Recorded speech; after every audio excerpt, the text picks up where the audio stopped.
কি খবর? আজকে সকালবেলায় কি মন খারাপ বাংলাদেশের খেলা দেখে? না, মোটামুটি আজকে স্টার্ট ভালো করছিল। তো আপনার যে লিটন দাস আর আপনার শান্ত মোটামুটি একটু মোটামুটি রান করতে পারছে। তবে টনটন দাস আপনার টেস্ট মোডে খেলানোর পরে হয়তো 14 রান মনে হয়, সম্ভবত 14 বা 16 রান এরকম করছে। তাও আপনার বল ফেলাইছে আপনার 18টা নাকি 22টা বল খেলাইছে টেস্ট খেলায়, সেটা আপনার রান করছে।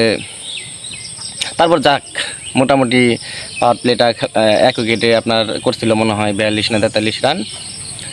তো মোটামুটি ভাবলাম যে যাক, টপ অর্ডার মোটামুটি ভালো খেলছে, আজকে হয়তো 60 70 80 রান এরকম হবে। কারণ অস্ট্রেলিয়ার সাথে আপনি ওই 120 110 15 বা 130 এই রান করে আপনি জিততে পারবেন না।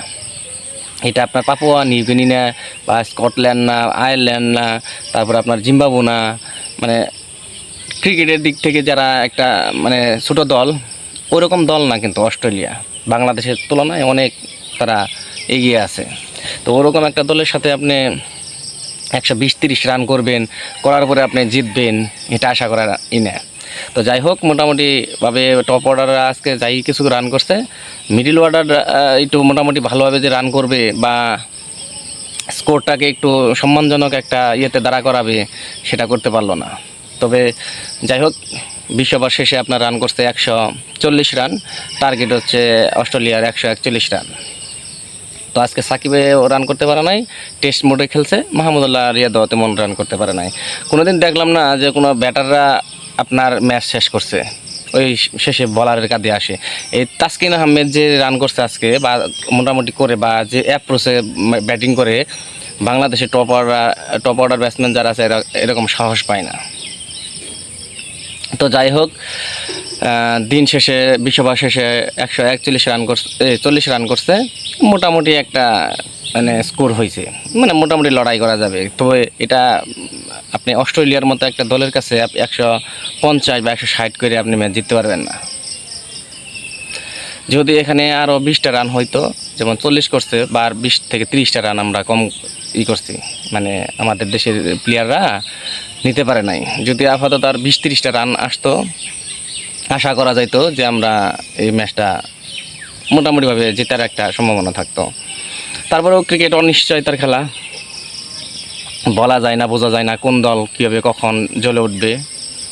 তো আমাদের মানে দ্রুত এই 140 রানের মধ্যে দ্রুত আমাদের অস্ট্রেলিয়ার প্লেয়ারকে আউট করতে হবে, তাহলে হয়তোবা আমরা যে আমাদের কাঙ্ক্ষিত জয় সেটা পাবো।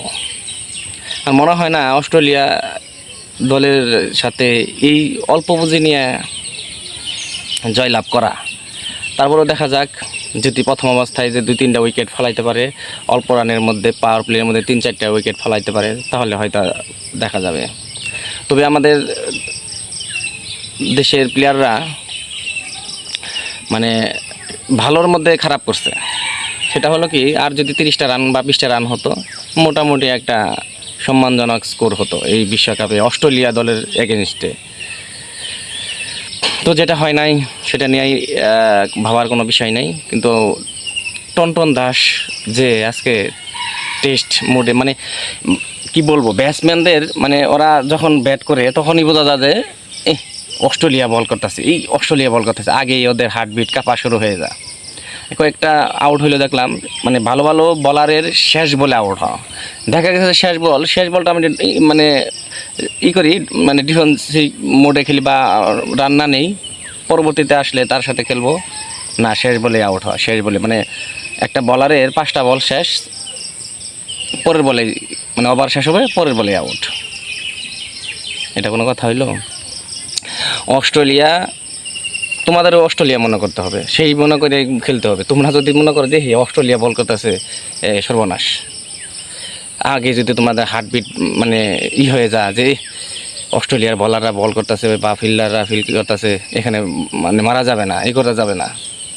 আরে ভাই, টি-20 কোনো সেট হওয়ার কোনো নাই, বলে 4-6 মারতে হবে। ওই তুমি আইসা ওই টেস্ট মোডে খেলবা, একটু সেট হবা, সেট হইতে হইতে দেখা যায় যে একটা আউট হইলো সেট হলো, একটা আউট হইলো সেট হলো, একটা আউট হইলো সেট হইলো, হইতে হইতে হইতে বলই শেষ। তোমাকে ডট এত এই পরিমাণ ডট বল খেলছে, প্রতি ডট বল না খেলে সিঙ্গেল বের করো, সিঙ্গেল বের করলেও তো আমাদের রান হয়ে যায়। তো যাই হোক, যাই করছে, এখন দেখা যাক শেষ পর্যন্ত লড়াই করে আমাদের দেশের ছেলেরা কি করতে পারে।